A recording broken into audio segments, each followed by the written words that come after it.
This program is presented by the Fromm Institute for Lifelong Learning at the University of San Francisco. The Fromm Institute, keeping up with the times, no matter when.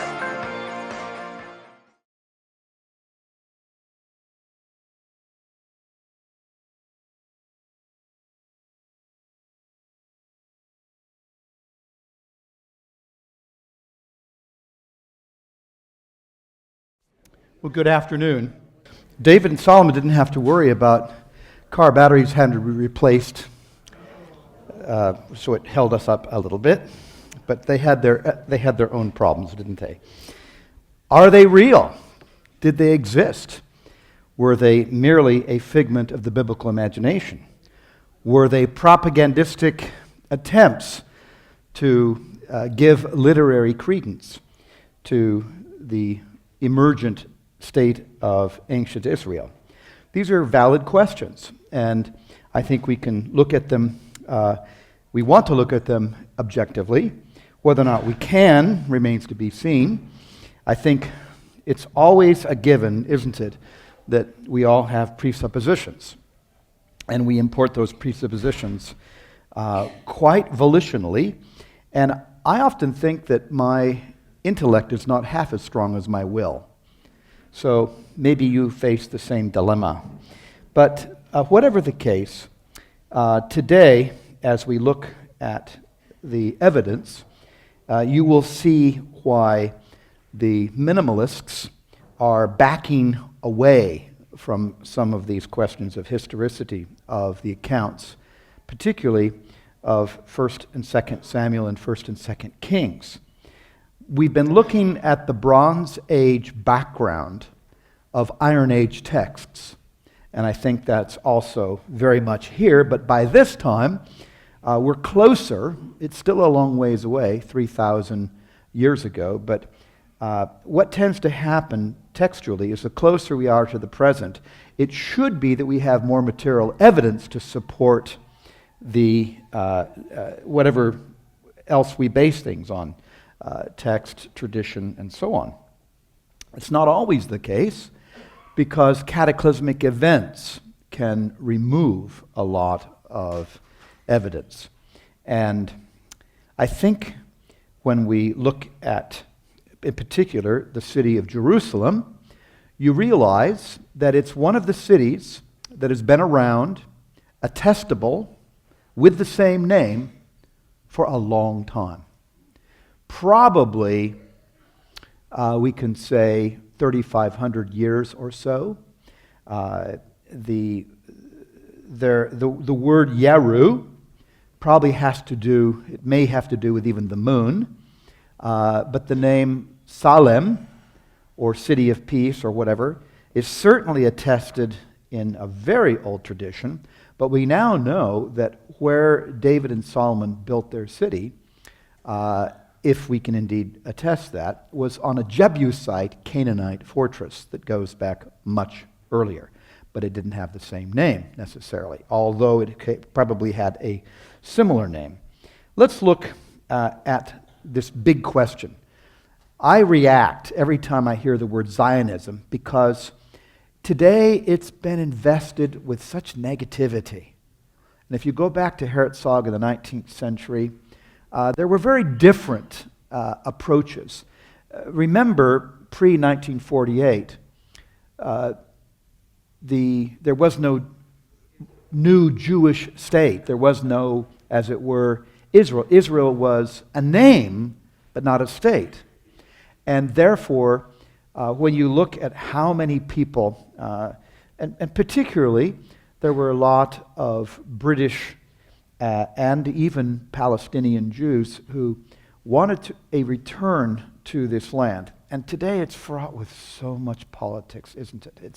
It's horrific. But the UN Charter and the world, in some sense of responsibility over the Holocaust, which really happened, there's no doubt about it, felt that it was time. And I'm not going to get into the whole story. Some of you probably know it much better than I do. And in the reestablishment of a place which was connected to physical materiality, a place, particularly, it was quite obvious that even for hundreds of years prior to archaeology becoming a real discipline, there was sufficient evidence for Jews living in that land.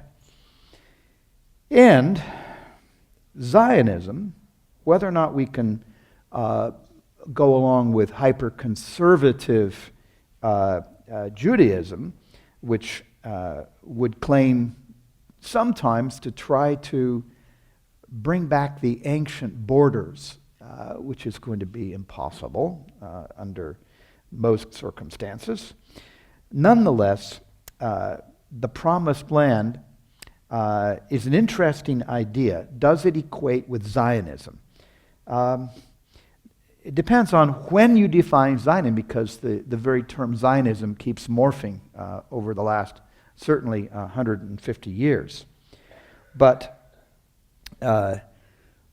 when we look at the extensive boundaries of what were claimed in the time of David and Solomon, it extended through much more than what you see here on this little map, this little bit that I'm delineating. It extended over Mount Hermon, basically to Hamath, this area up here, on the Euphrates watershed, north of Kadesh. It extended down here to what we call the Gulf of Aqaba and included the Sinai.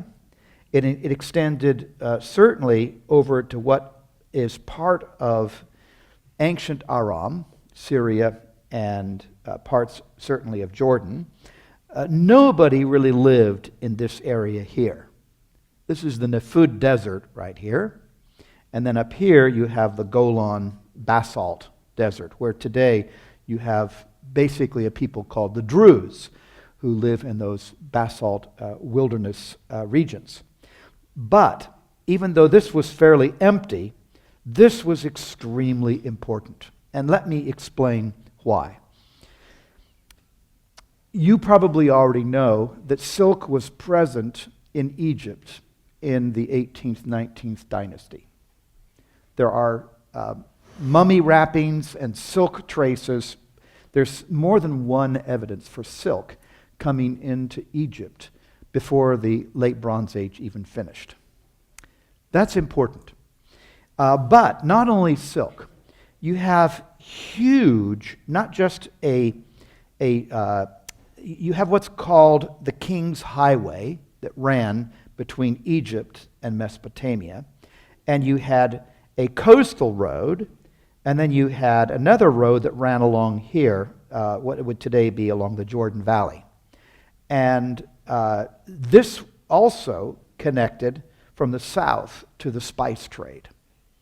So if you could control this strip of land, you could basically control a lot of trade that would also come through.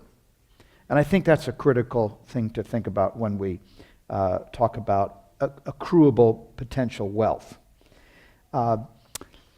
We know, for example, that lapis lazuli was very important in Egypt, and although Queen Hatshepsut and her Puntian expeditions tried to basically bypass the trade coming up on what was Asia into Africa, she tried to, with her Punt expeditions, tried to basically get around the middlemen, but lapis lazuli and carnelian were just two of the stones that were very precious that came through several different routes. And if you were going to Egypt, you would either bring them this way via the Tigris Euphrates or up possibly along a sea route from the Indian Ocean to the Red Sea. Potentially, you could also bring them over the Caucasus and Anatolia through the Black Sea, but that was a much more mountainous route and fraught with a lot of hostility. It was never an area that was under the control or the hegemony of any one culture. It was much, much more difficult with peoples that were not even considered civilized by barbarians. So whatever the case, whatever that might mean too. I could enumerate many, many different luxury goods that came through this area. And it's not just the ivory of Africa coming down the Nile from deep Africa. It's also Asian elephant ivory. And we know that both of those appeared. And it wasn't just from Alexander that this happened. So we just have so many luxury goods coming through. When you think of baboons and peacocks and sandalwood, these are present objects too in the area of the Mediterranean, and they can only come from the east, like the lapis lazuli and some of the spices and indeed the silk. So I think you see where I'm going with this. Whoever controls that strip of land can amass an enormous amount of revenue stream control. Plus, remember, I've been talking for weeks now about the ebb and flow. So when Mesopotamia is strong, its cultural influence extends down to here, and you then find cuneiform and Mesopotamian deities, shrines, etc. But when Egypt is strong, instead, that same level of cultural influence and its material artifacts extend over here, and you get Egyptian elements, hieroglyphs, scarabs, etc. So that ebb and flow is important. We know after about the year, well, at the end of the Bronze Age, the late Bronze Age, between 1200 to about 1050, we have a very big holdback of both those two great state powers. And it even extends further than that. It's not until Tiglath-Pileser the first in the 10th century comes back from Assyria and extends his control over to Phoenicia that Mesopotamia then re-exerts its influence. But between, as I said, between about Merneptah, about 1100 or so, to roughly 925 or so, particularly we can say in the late 11th, late 12th, 11th, and 10th centuries BCE, there's a power vacuum between Mesopotamia and Egypt both. That is well evidenced. Look at the dynastic records of Egypt, and you'll see this. Look as well at the city-states of Mesopotamia, and this becomes quite evident. Whatever the case, this idea of what might be the Promised Land, what might be Zion, is really tricky to establish, partly because the word Zion very often was a metaphor for a spiritual kingdom, not a physical reality. It is interesting, but there is also a place called Zion. And it's well attested too. In fact, there is a Mount Zion. It's part of Jerusalem. I know. I lived there. It's the west part of Jerusalem, just outside the city wall. And it's a name that has stuck for thousands of years to that place. Now here, again, we have a map that shows, roughly speaking, the delineation here of Mount Hermon. And that's basalt, again, a lot of volcanism up there, a lot of volcanism down here. Another thing that is traded and sold is sulfur. Sulfur was used as a preservative. Sulfur was also used as the most important pigment for yellow. We get later on auripigmentum and other materials, other colors, pigments that simulate even gold colors. So sulfur is also a byproduct of volcanism, and again, there were plenty of sulfur mineral resources there then. So I could just go on and on about a litany of trade goods, but partly the volcanism is there because of the Great Rift. The Dead Sea no longer looks like this. It's shrunk into two separate bodies. If you look at a satellite map, the Lee San tongue of land now is fully across. But can you see well, you can't see because I don't actually have a topographic index key on this, but what you have here is below sea level. This is the Great Rift that separates Asia from Africa and the Mediterranean plates and so on. So of course you're bound to have volcanism there. Now, intriguingly, if you're talking political realities, where was David's first capital? It was in Judah, in Hebron, for 7 years. The first king of Israel was not a Judahite, and he was not an Ephraimite. Politically, it was very expedient, indeed savvy, to have a king of Israel. The first king of Israel, Saul, is from the little tribe of Benjamin, the smallest tribe. If you want a buffer between the huge states, the power brokers of Ephraim and Judah, choose a dark horse candidate. Choose someone who will basically not threaten either camp and will be neutral to either Ephraim or Judah. And so it's not only Benjamin that's the smallest of the tribes of Israel. The first capital, the true capital, when David became king, after Saul's death and even 7 years later, because he reigned first in Hebron, to the consternation of Ephraim. When you move the capital to Benjamin, to the city Jerusalem, which had to be taken away from the Jebusites too over a period, you move the capital to neutral territory. Really savvy. Plus, it sat smack on the major trade nexus. The King's Highway, which went along here, and the coastal highway, Jerusalem, from here, right here, Jerusalem connected. This is a much later map, mostly Hellenistic, but Jerusalem was smack on the trade route that connected the two great highways. So if you want to have, again, political clout, you put your city capital smack on the middle of that trade nexus. I could go on, but I won't. Now, here, this is from the Oxford Annotated Bibles map, which is pretty decent. By the way, this right here, this area, was called Mount Zion. Now, what you have, this is the map of Suleiman the Magnificent, 16th century, which has pulled in considerably from earlier, even what would have been Roman period Jerusalem. What you have here, the Kidron Valley runs, I think this one is, can you still see that map, that little spot? It may be a little bit dim. The Kidron Valley running here on the east side, and the Hinnom Valley running on the west side converge down below here.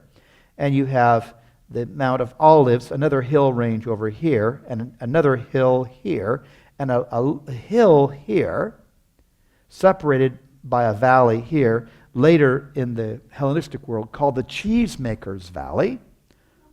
Tiro, think of Therapida, peon, to make, poia. So the Cheesemakers Valley, which of course much earlier in the Hebrew was called the Cheesemakers Valley too, but it was called the Maktesh, the same material. Now,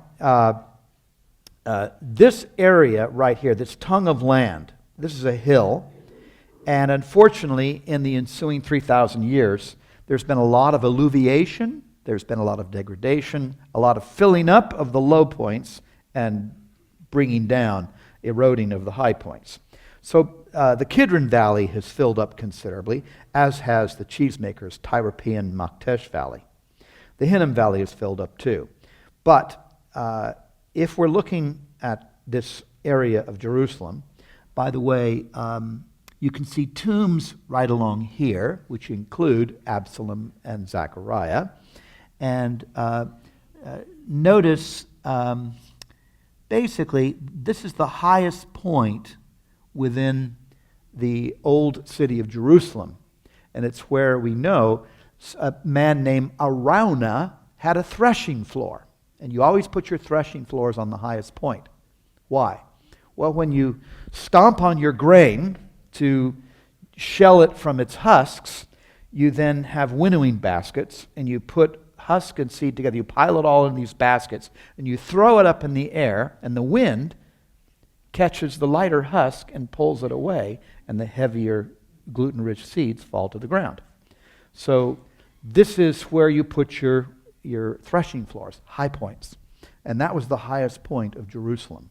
Some even said it was Mount Moriah, but who knows? That's a tricky legend. So here today, if you're looking at basically that area, can you see back in here, this is the high point. If I find my cursor here, there we go. This is the high point right here, right there. And can you see, even though it's alluviated, there's a hill that comes down here. Do you see that? And then this road today runs through, this is the low point salient between the Ophel, and this is the Maktesh, or Tyropean Valley. And then it rises again, and if you take this wall, and by the way, remember, the Suleiman the Magnificent 16th century CE AD city of Jerusalem has pulled back considerably from the ancient city. Do you see that? Let me just go back again. So this is the wall you're looking at here, but the ancient city, the city of David, was right. The city of David was right here. And in Roman times, the city extended down here. Even in Hezekiah's time, the city extended down here. But this area today is called the Silwan, Silwan, and it's mostly Palestinians. Good luck excavating there. But here today, this is the Silwan area. But all along in here, do you see that steep ridge? That's the Kidron Valley, which mostly runs underground now. And the Hinnom Valley comes way over here and then joins it down here.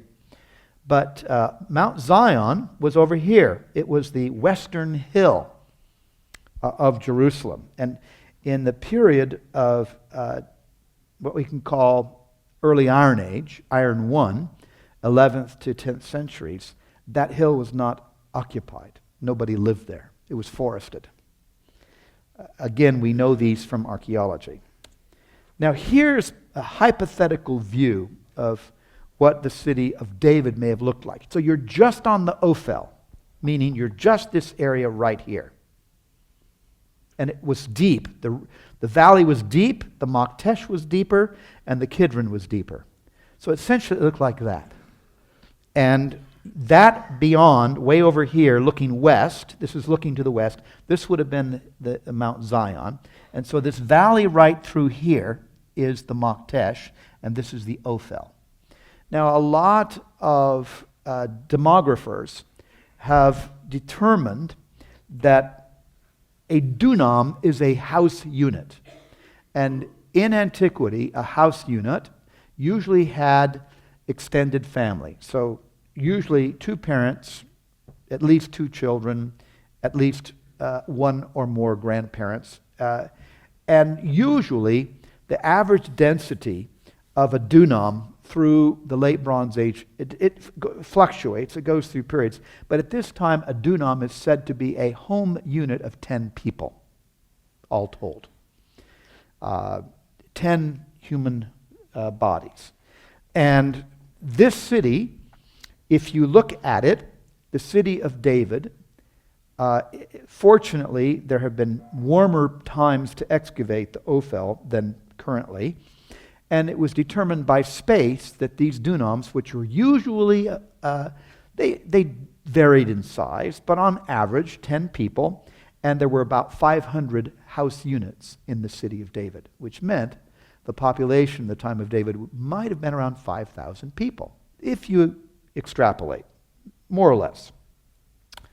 Now, around the time of David, which is hypothesized at about the break point around 1000 BCE, and there's plenty of evidence for that being an accurate time period. Here you can see the larger view.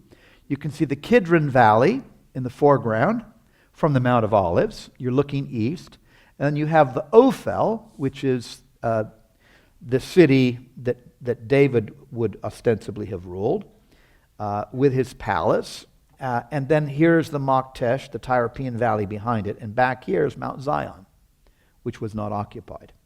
This is an artist's representation, but while it might be slightly fanciful, I think we can find it pretty good. Now, there was a spring in the hill here, an aquifer called Gihon, Gihon, meaning intermittent gusher.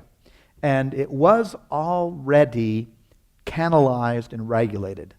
It didn't just water the Kidron stream, it came into the Kidron stream, but this may be an artistic liberty, it may not be. Do you see all these flowing streams?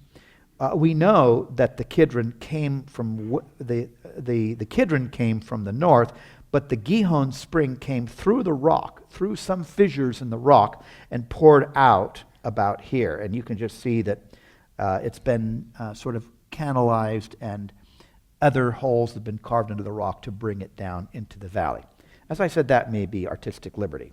But you have the Maktesh here, meaning Cheesemaker's Valley, later becomes in Greek Tyropean. You have Hartzion, the Mount Zion. This whole ridge is called the Ophel, and the Kidron Valley here. So enough on the basic geography, but now, according to the Solomonic literature and legend, Solomon built a new palace called partly his palace of cedar, the house of cedar. And then David, if you may recall in 2 Samuel, bought the threshing floor of Araunah. At first, Araunah would take no money for it. The high point here, and that threshing floor of Araunah became the established base of Solomon's temple. All right. And you're going to say, great, but you're showing me artistic pictures from the 21st century. Where's the evidence, right? Okay. Now, where's the wealth of Solomon? Was there great wealth of Solomon? Not much gold and not much more silver has been found in the region, in caches and hoards. Here's one hoard, which is just little clipped pieces of silver. It weighs no more than about 75 shekels, so it's not a lot of silver. Where's all the treasure, right? Let's look at the account. This is a lot to read, but let's try it. Hiram, who's king of Tyre, as you know, a Phoenician king, an ally, brought gold from Ophir. We don't know where Ophir is. Some say the root word of Ophir extends to the root word of Africa, but it's a kind of a can of worms. And from there they brought great cargoes of almug wood and precious stones. Almug wood, we know, is sandalwood. So it seems that Ophir would be further east. And precious stones, which would include lapis lazuli, carnelian, and other things. The king used the almug wood to make supports for the temple of the Lord, the royal palace, and to make harps and lyres for musicians. So much almug wood has never been imported or seen since that day. Maybe. Okay, King Solomon gave the queen of Sheba all she desired and asked for, besides what he had given her out of his royal bounty. Then she left and returned with her retinue to her own country, wherever that is. This seems so legendary. Pretty hard to pin this one down. Now the next one seems maybe outrageous. It seems outrageous to a lot of critics. The weight of the gold that Solomon received yearly, the phrase here in Hebrew, b'shana echat, in shana, year.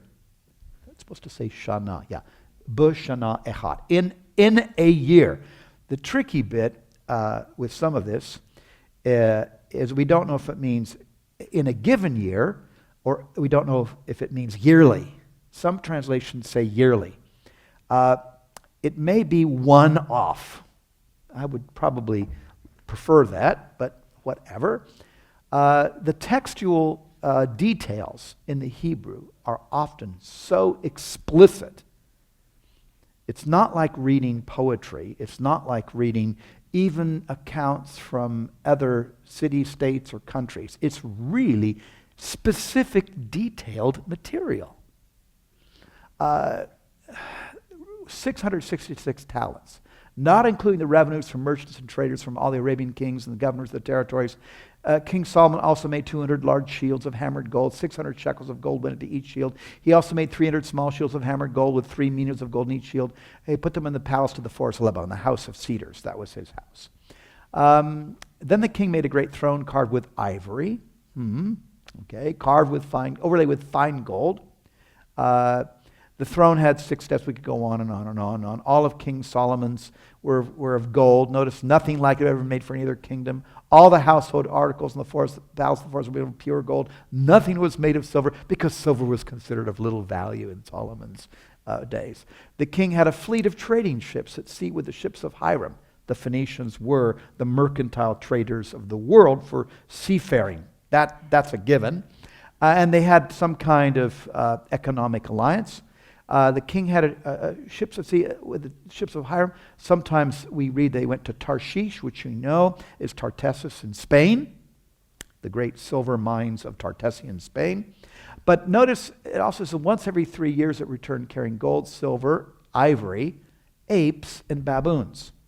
Now, this looks like the monsoon trade route going to India and back, particularly with some of the animals.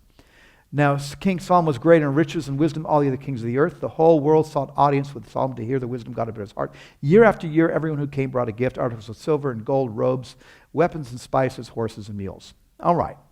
Seems pretty over the top, doesn't it? Where is it? Where does it go if it's acquired? Now, a talent of gold in the text of this passage, 1 Kings 10, I carefully considered this morning. While waiting for the battery to be replaced in the car. Kikar is a word for talent. Zahab is the word for gold.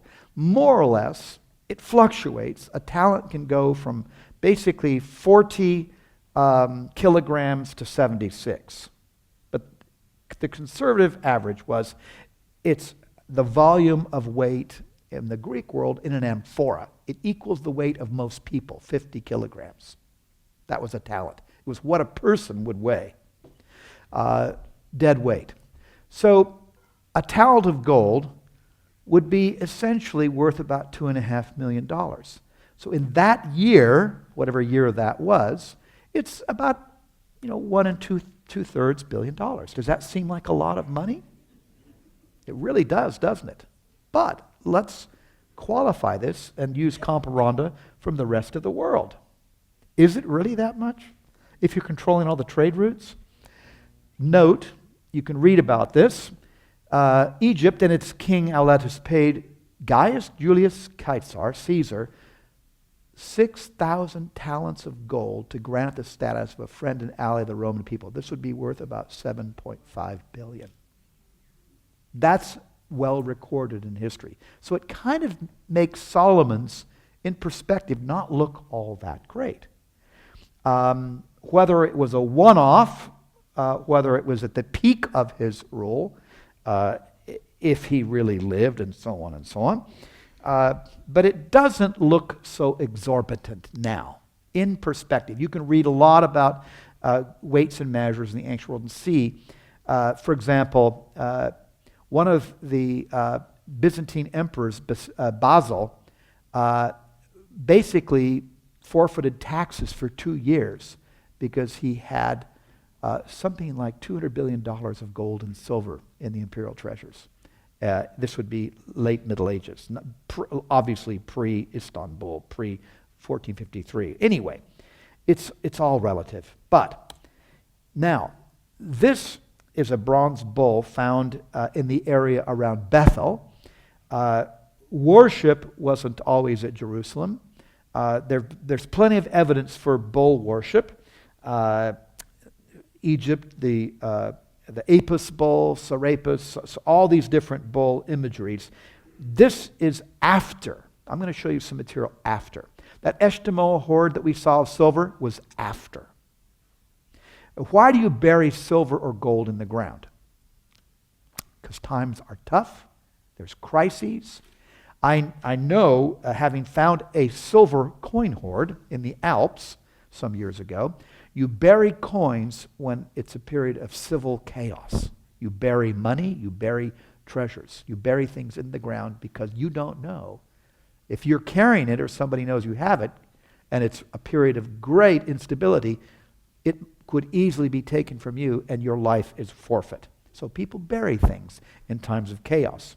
And later on, we have hoards like the Eshtamoa hoard after the reigns of David, Solomon, and kindred. But these are not unusual to find evidences of re-emergent bull worship. Now, what's intriguing, there doesn't appear to be anything like this for about 150 years. Then suddenly, in the period from about 1100 to, 1070 to about 920 or so, you don't have anything like this. There's a period of no images that seem to suggest there was some kind of Jerusalem religious control. And this would be anathema in a period of stability to have these things. A taraf, if you wish, an idol or image. Now, later on in the 9th century, we have these ivory balustrades.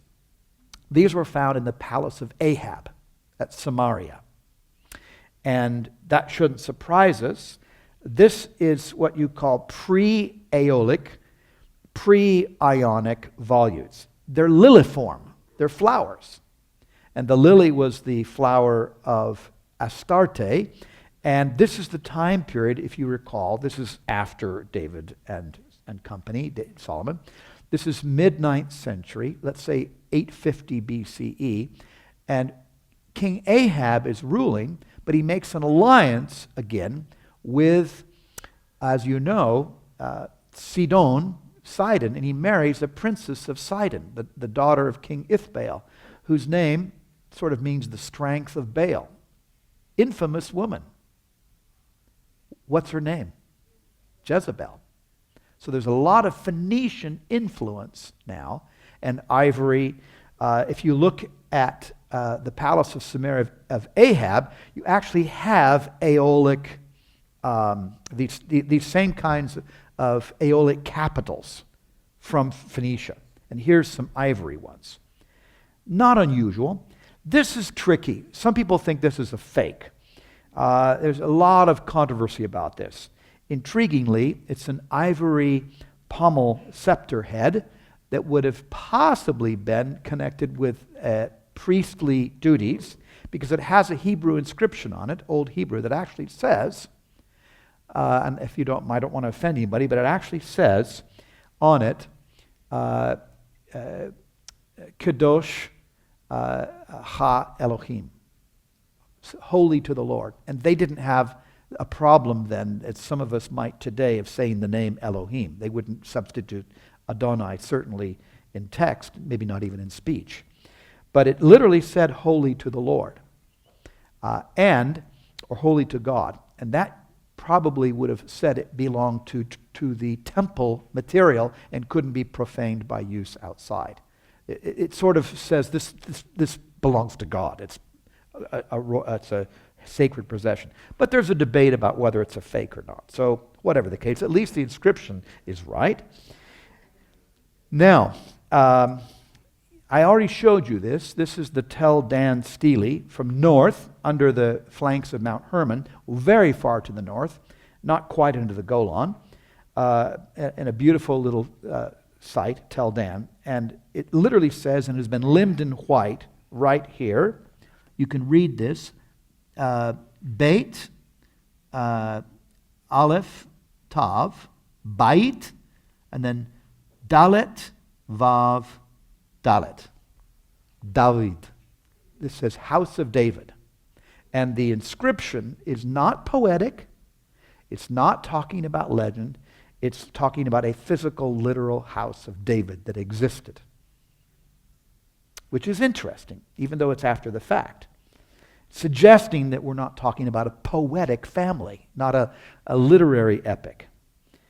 Now, lots of other artifacts come out of Judea. This is now later, and it shows influence of Egypt. There's another inscription, more old inscription. There are a lot of inscriptions. And we looked at this earlier, we'll look at it again. The multiplicity of inscriptions. We have a lot of inscriptions from the 10th through the 8th century, and the quantity of inscriptions suggests literacy was more widespread than has once been assumed. And I started off with that a few weeks ago. But let's go on. Now here we're back to the Ophel. This is the area, so you can see the Al-Aqsa and the Dome of the Rock, the Kidron Valley here. This slope right along here, the Ophel, and then the hill that divides the Maktesh, or Tyropean Valley. And so the extent of Suleiman's wall extends out here, but you can see excavations in here. And if you have lived there, you see excavations here, here.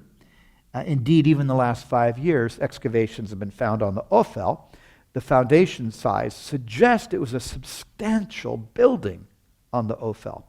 The problem with it, many say that the funding came from religious sources, and therefore it might be suspect, both the excavators and so on. But it's been claimed that David's palace has been found. Maybe. Good luck digging under here. Right? We're seeming always on the cusp of World War III. But this isn't going to happen, I don't think, very easily, right? But excavations have been done over here.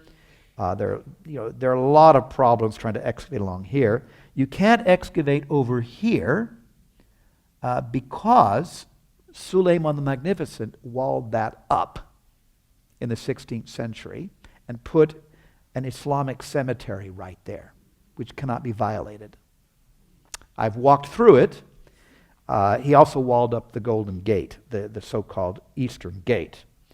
But anyway, Suleiman knew these stories, and he basically, this became, as I said, an Arab settlement, although mostly this is mostly late 19th and early 20th century right here, the Silwan area of Ophel. Now the Kidron Spring, right here, see that? How many of you have gone through the Kidron channel? Good, a number of you, so you can tell everybody here that it's not a figment of our imagination, right? It's 1,763 feet long. It's a gusher. Every 45 minutes it fills up to about chest level, so you don't want to go through it then. But we'll talk about that when we talk about Assyria, what Hezekiah did.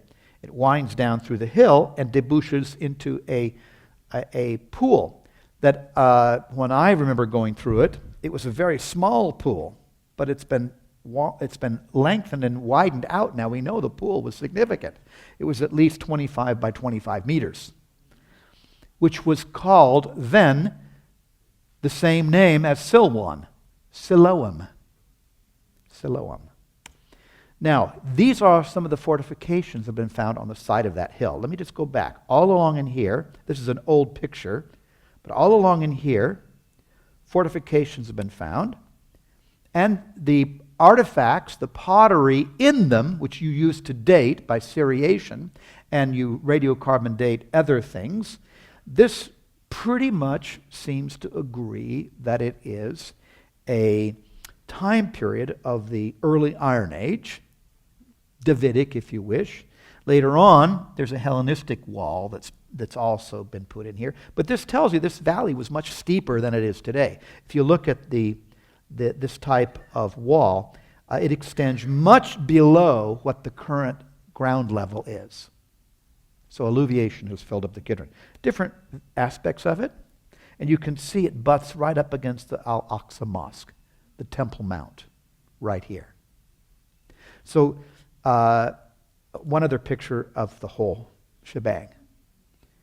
And if you can see excavations extending. And in this area in here, and over what I don't show beyond my picture, is where significant walls that are about as thick as this desk. So 2/3, almost 4, maybe more than that, maybe 5/8 of a meter wide, ashlar block walls of a significant building have been found. That, according to some of the excavators, with the material evidence therein, pottery, etc., seems to be about Davidic period. Now, so this is what we're looking at. Basically, you see the artist has incorporated this, what you just saw, into that picture. Do you see it now? So what you were looking at here, there it is. And so this was ostensibly, and believe me, the money required to buy the property against Palestinian opposition was really tough. But this is where now, as I said, walls are found. And I'll try to bring you a picture of that next week. But this would have been the extent of the Ophel. Then later on, this was called the Millo, the saddle, right here. And you can see the wall of Old Jerusalem. Later on, Solomon appears to have built his palace here, the palace of the forest of Lebanon, meaning out of cedar, aromatic, wonderful wood. But we can't excavate that because it's under the control of the holy place of Islam, as would be the temple. But this would have been Solomon's palace. This would have been the temple. There are things that are probably politically incorrect to talk about. Israel, the modern state of Israel, the Israeli antiquities authorities have probed in times and places under that hill, but the Palestinians are so careful. They have seismometers on the ground. They want to hear if anybody's tampering underground, anybody's digging. It's just a volatile situation. So good luck finding out more. We'll see. Now, let's go on. When I lived in Jerusalem, so as I said, I lived over on the other side. This hill, which was Mount Zion, which is today the Armenian quarter, and then the old city, which is right here. Those of you who've lived in Jerusalem know what I mean. When I lived there, I could walk freely through much of Jerusalem. Some parts of Jerusalem today you cannot. But here's where we lived. We were at the Bishop Gobat School, which was the headquarters as well of what was sometimes called the Institute for Holy Land Studies and sometimes later called University College Jerusalem. And it's interesting, too, because you can see the old wall here. And my bedroom, my little unit that I had, was against a wall that was dated to literally 3,000 years old.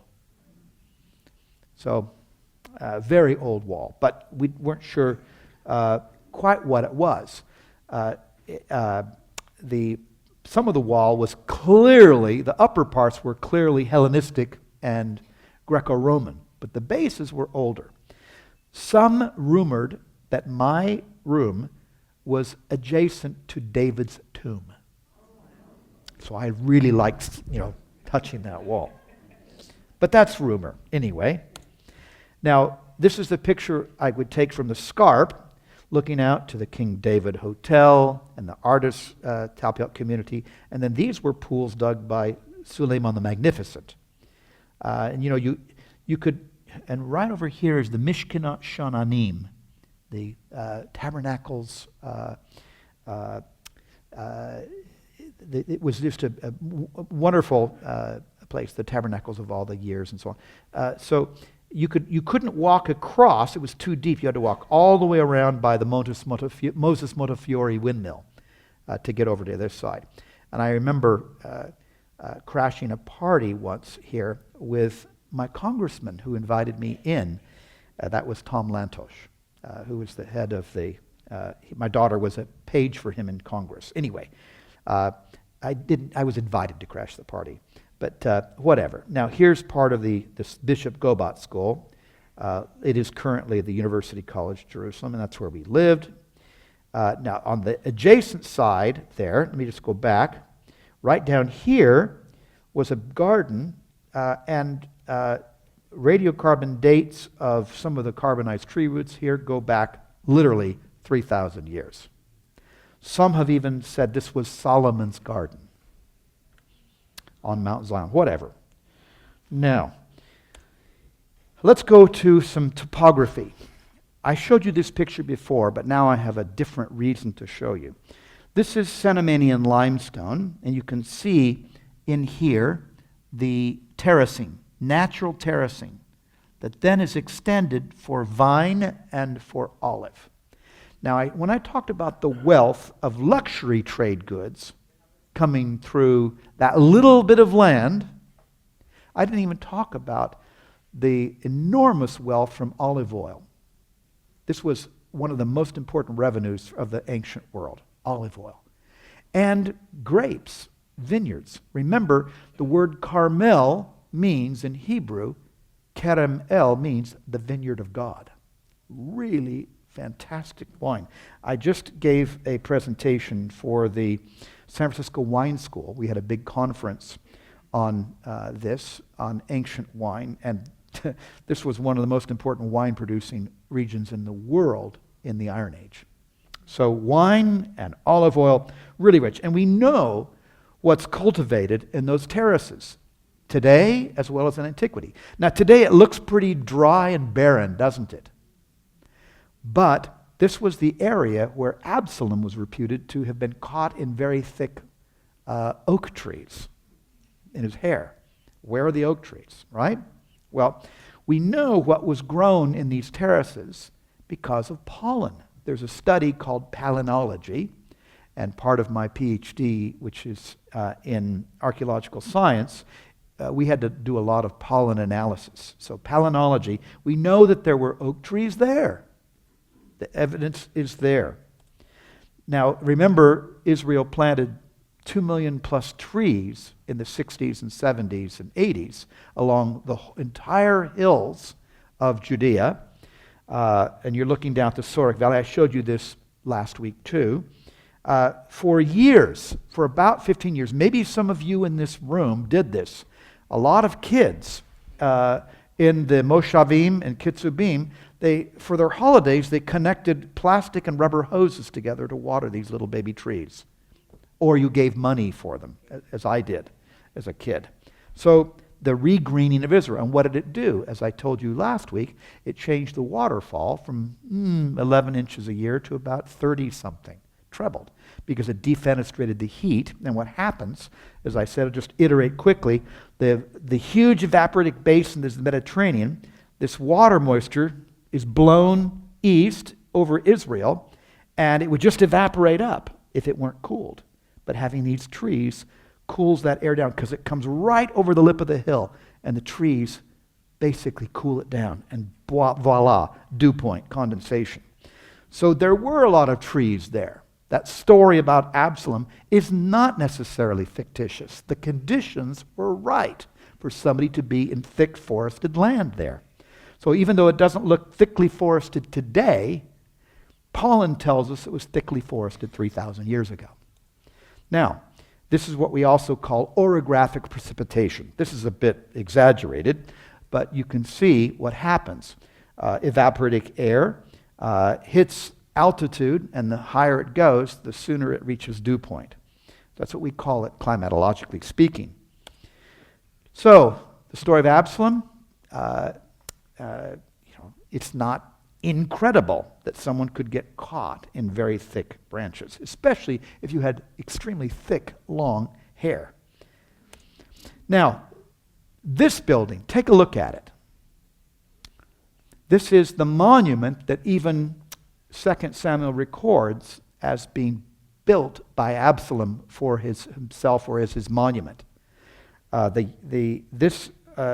it's a tomb or not, it literally was a tomb. But if you look closely at this, what you can't tell, what you're looking at here is sort of a combination of Carian and Ionic Greek Hellenistic architecture.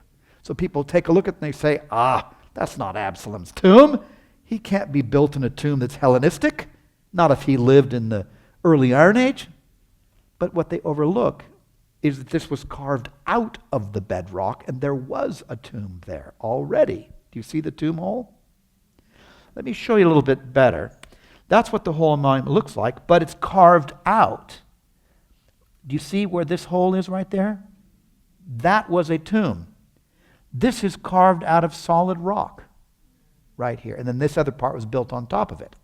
So if you look at the height of the actual valley limestone, where that hole is roughly contiguous of where the rock would have been. It's easier to see with the tomb of Zechariah. Do you see? Carved right out of the bedrock. So there are older tombs that are indeed early Iron Age, then later elaborated in the Hellenistic period. So you shouldn't just look at the surface of a monument. You should check it out in every possible way. So even though you have all these additions, this is carved out of bedrock. Can you see it here? That is an old tomb indeed. Now Zechariah would be much later, almost to the exilic period. So roughly 600 BCE. You see it's carved out of bedrock? And yes, it's Hellenistic, there's no question. But this isn't the tomb. The tomb is actually below here, below this lintel, below the stylobate, below this mock frieze of Ionic half columns or pilasters. So, so many people give superficial arguments and say, that's a bunch of crock. That's not Absalom's tomb. That's not Zacharias. But they fail to look deeper at the actual material evidence and look at the full picture. There are indeed elements, even though it's robbed out, there were elements of it being early Iron Age tomb, both of these. Now, the pools of Solomon. Today, some of the Jerusalem water reservoirs in the hills between Jerusalem around Bethlehem down to Hebron have these vast reservoirs. But on different years when there have been droughts, you can look underneath these modern reservoirs and indeed see the ancient ones of Solomon. They're there. The ancient reservoirs are much older indeed. And some of this in here that you're seeing, right in here and here, these are much older reservoirs, and then the modern reservoirs is built over them. So sometimes embedded within a modern structure is a much older structure. And you don't necessarily see it if it's filled with water. Same thing with buildings. A lot of buildings have modern cores and much older interiors. We could go on and on about that. So here's the Silwan again. This is the area that is Siloam, and it extends across now the Kidron Valley up onto Mount Scopus under Hebrew University. But it's interesting today that old idea of a dunam, a 10-person living unit, doesn't seem to have changed a whole lot. Now, this is called a city of the seven wells. Sheva, 7, okay? The 7 wells, Be'er, well, Sheva. This valley south of Hebron, semi-arid. This is where you might recall Isaac fought over locals for water sources and water rights. Then this is a fortress built on top of it. Now, I'll tell you more about this in a few weeks because Aharoni and others excavated this, and it's incredible what they found that pretty much dovetails with 2 Chronicles. But for the most part, you see here, these are what are called casemate walls. You see, it's like a cell within an inner and an outer wall, and it extended all the way around this fortress. And so casemate walls, best shown right here. And then this is the approach. Pretty smart to have an approach to a city be like this. And then these are what are called triple lock gates. So you have cells of small platoons. There are 3 doors, 1, 2, 3, and these are where the platoons are in between these, barring passage. If one breaks down, you still have to get through 2 more. Now, if you're a soldier and you want to come up and attack this fortress, most soldiers, most people, aside from the legendary tribe of Benjamin, which were left-handers, most people, majority, 5-1, are right-handed. So you put attackers, besiegers, at a huge advantage if they have to come up to your gate on a ramp that exposes their sword arm and not their shield arm. Make sense? So unless you want to back up, you're under a fusillade, under a barrage, a volley of materials, right? Because this is your shield arm and this is your sword arm. So they force you to either go up, exposing your sword side, not your shield side. I mean, this is very canny. Pretty smart to do this. This was said to be a feature of Solomonic border fortresses. And we're told that he had these fortresses from Beersheba in the south to Gezer in the north beyond Megiddo. Megiddo was one of them. And they all have these features. A lot of stables. There's been some debate over whether these are stables. A lot of horse stables. Always casemate walls and always triple lock gates and always this vulnerable right-hand access entry. Those were features of Solomonic fortresses. And Beersheba is really part of that template. Here's the triple lock gates at Beersheba. Now, you often have stone foundations with mud brick on top. That's okay. But this is what's left of Beersheba. When I was there, some of my pictures are a bit, they're pretty faded now, but here's the ones at Megiddo. Same apparatus. With, again, casemate walls, and there's a whole array of stables over here that you don't see. Now, I'd mentioned to you that for years, Israel Finkelstein, one of the co-directors of Megiddo, said that Megiddo cannot be Solomonic. It either can be very much before or very much later. But new radiocarbon evidence pegs it at right around 1000 BCE. New evidence, if you read the radiocarbon journals. So people have backtracked on that now. Here, let's talk about the Temple Mount walls of Jerusalem. Now, actually, you have multiple phases of these walls. What you see here, from here up, is Suleiman Magnificent. What you see here, interesting, hard to say, but you see how this wall and this wall surmount this wall and this wall surmount this wall and this wall. Look at the size of some of these stones here. You can sometimes see at least 3 or 4 phases of workmanship in the stone. Now, much of the temple platform was built up by Herod, but this is intriguing. If you've read the texts of 1 Kings 7 through 9, we're told that Hiram, the Phoenician, brought stonemasons from Phoenicia and built a lot of the materials. In fact, in the quarries, they even dressed the stone. These interesting edges, do you see these edges here? These are Phoenician and later become Hellenistic. So there's a debate about whether these are Herodian, Hellenistic, or earlier Phoenician. And I was asked to come and look at the stone weathering to see if the limestone helped. But unfortunately, much of these walls have been buried underground for so long, whatever weathering happened has not been accelerated, but held back, inhibited. So it's really hard to tell. I may yet be able to tell. But limestone, calcium carbonate, has a solubility rate that can be pretty well verified, but this is Centimetrian limestone, which is harder than much limestone. On the other hand, the weathering for some of this stone looks to me to be much older than Hellenistic. That's all I'm going to say. Is it 300 BC? Is it 37 BCE, Herodian? Or is it 950 BCE, Solomonic? It's worth examining, but the evidence is not all there. It's really going to be tricky. So I'm probably going out on a limb to say that you could maybe find out. But definitely this is Phoenician stone dressing before it's called Hellenistic stone dressing. I hope I'm not burying you under too much gobbledygook. Am I?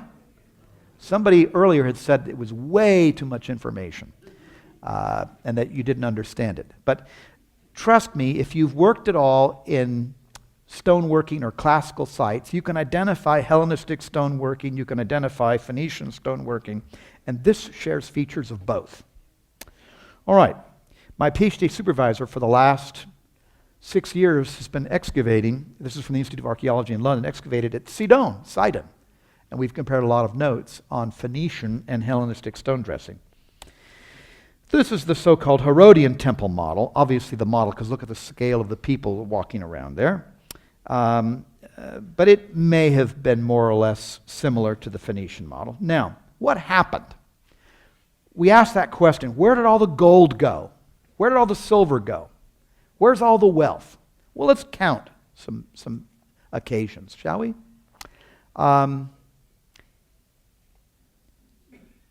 King Shishonk, or Shishak as he's known in Egypt. We know his rule. We know exactly his time frame. And we're told that the son of Solomon, Rehoboam, got a taking down. And that Shishak came and basically humiliated him and took everything he could. Here's a text from 1 Kings 12. After Rehoboam's position as king was established and he became strong, and he and all Israel with him abandoned the law of the Lord.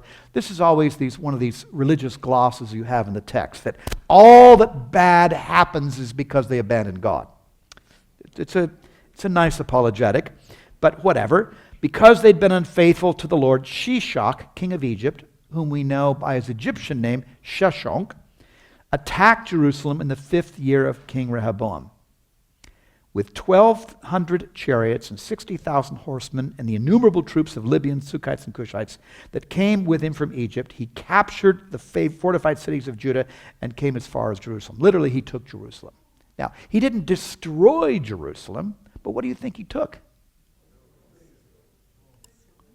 What do kings like to take?